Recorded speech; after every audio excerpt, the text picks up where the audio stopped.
Okay, so we were in court this morning. As you can see, we just finished the proceedings before Court 9, Magistrate Court at Papa. We came this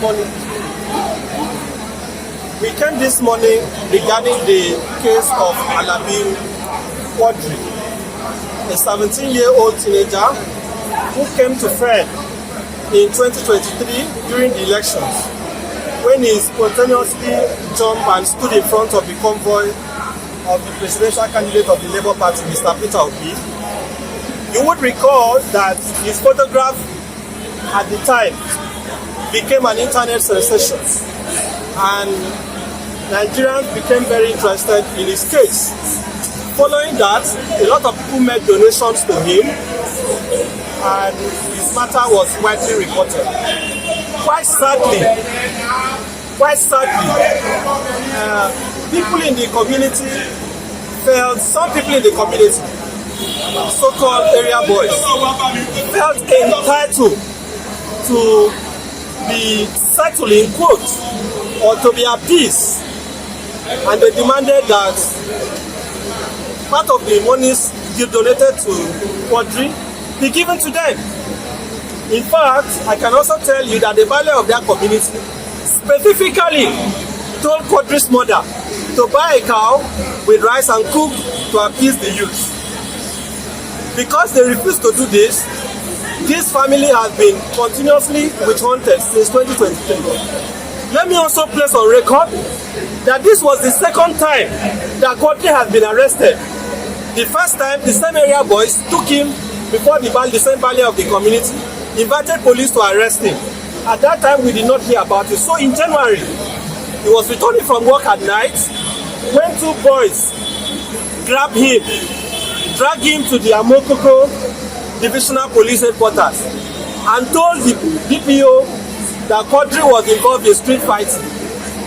To our greatest dismay, on the 27th of January, the police brought him before the same court to be remanded, only for them to get to court, and they were told that Quadri was being wanted in connection with a case of armed robbery.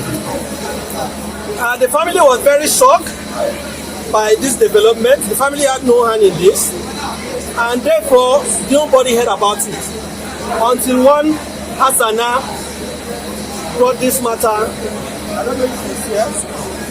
Brought this matter to. Please come to this side.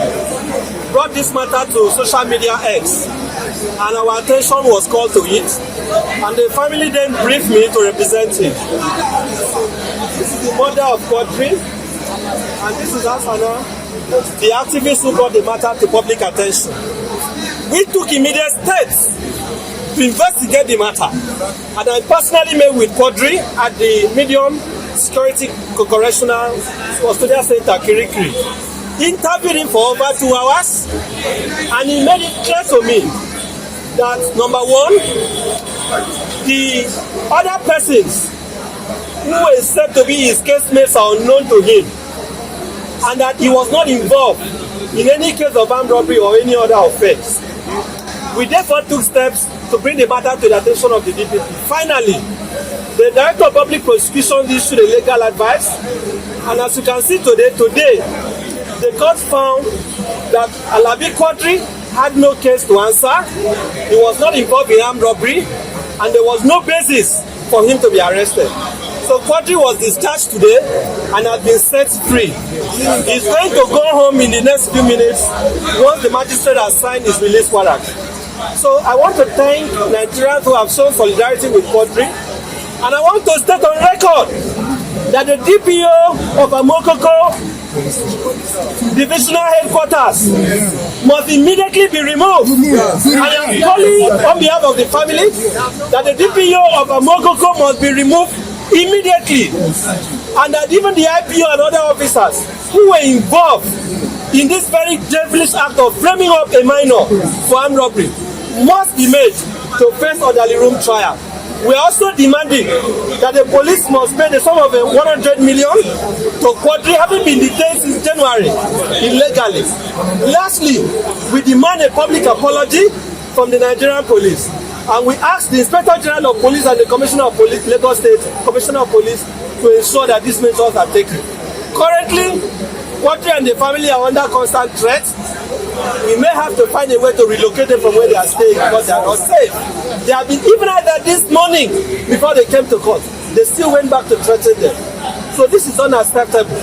And that in a nutshell is what transpired today. Are we going to see a prosecution of the boys who reported him to the police? I know you've called for the removal of the police officers, but the people who instigated the arrest? Of course, that is why we are asking. We are going to disclose at least the alliances that we have in the coming minutes.